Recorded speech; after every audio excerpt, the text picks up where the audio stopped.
Hi, this is Alice Wheaton again. Thank you for joining me. In the last video number 25 I believe it was, we talked about the ABCs of customers. What makes an A customer, what makes a B customer, and what makes a C customer. And today we're going to talk about, in this video we're going to talk about what makes an A, B, or C prospect.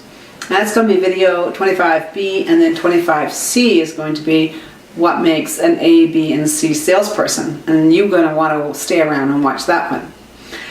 You know, so many sales reps, and I did a presentation last week with a group of scientists who are involved in this marketing and sales.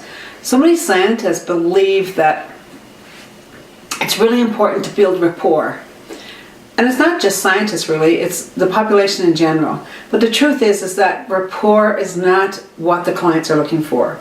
The clients are looking for credibility, respect, trust, and maybe then they'll feel rapport. Truth is, I have some clients and we hardly ever talk about anything personal. It's always just about business. Most people, most business person with a need does not get out of bed in the morning and put their feet on the floor and say, hey, I wish some salesperson call me today because I'm down a friend or two. So instead, it's much better to show up, and instead of showing up and throwing up, to show up and be credible by asking questions. So let's look now at your prospects. What makes an A prospect? And for me, an A prospect is someone that will help you sell your proposals. And what that is that there are no punishment proposals.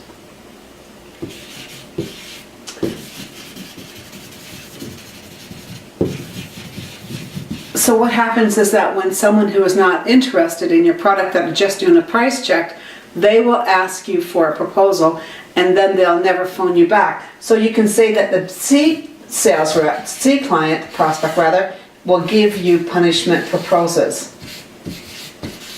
Now, I'm a terrible speller sometimes, so if you see me spelling wrong, it means I'm in a hurry, or I'm not thinking much about it, or I actually can't spell the word.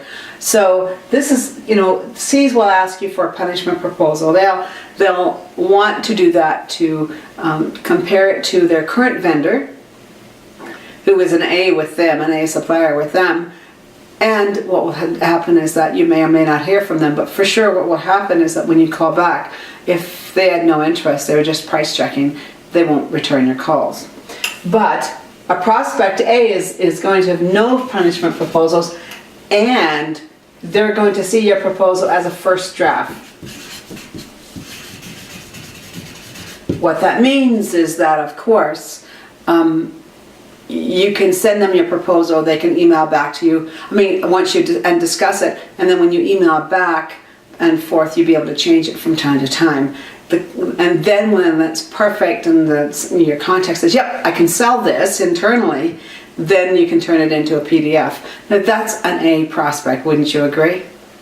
Another component of an A prospect is they communicate directly with you. So they email you quickly, they return your calls quickly, and they will also, in the process of communicating with their organization, they'll let you talk to other people. And when I say let, a typical C prospect has no interest in you presenting to anyone that is above them, as it were. So punishment proposal, no communication, and certainly no access to other decision makers.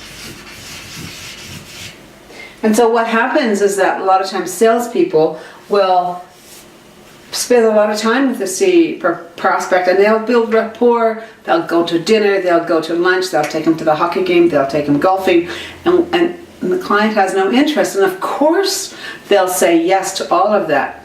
But then if you call up 3 of the other competitors who are also trying to sell to a C prospect, they all think that they have a relationship with the client, because the client takes advantage of them and the salespeople are willing.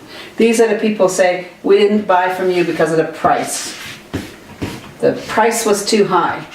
And you know what? Price is often not the issue, and I've tested this with clients.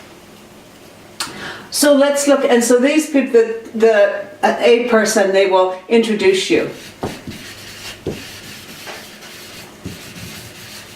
They'll take you around proudly as if you were their long-lost brother or sister.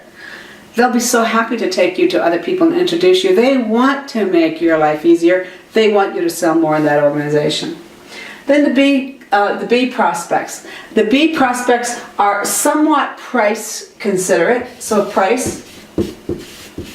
And so the A salesperson, of course, knows how to negotiate that, and we'll talk about that in a minute, in the next video rather. So they're concerned about price, but you are in the running. They will return your calls eventually. And they will also tell you the truth. And this is so important. This person down here does not tell you the truth. What they do instead is they make excuses, say, you know what, I would have bought for you, but the decision was made out of my control, or your price was too high, or you know what, we decided to stay with our current supplier. They don't give you any of the juicy details on which you can modify your proposal and then win it.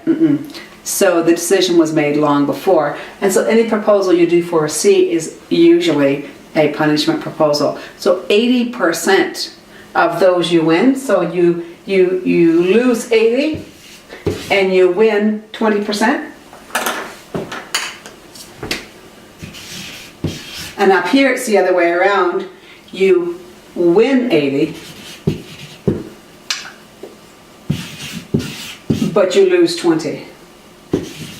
You see, it switched entirely around. Thank you very much for joining me today. Look forward to chatting with you in the next video about what is the difference between an A, B, and a C salesperson. Bye for now, and happy selling.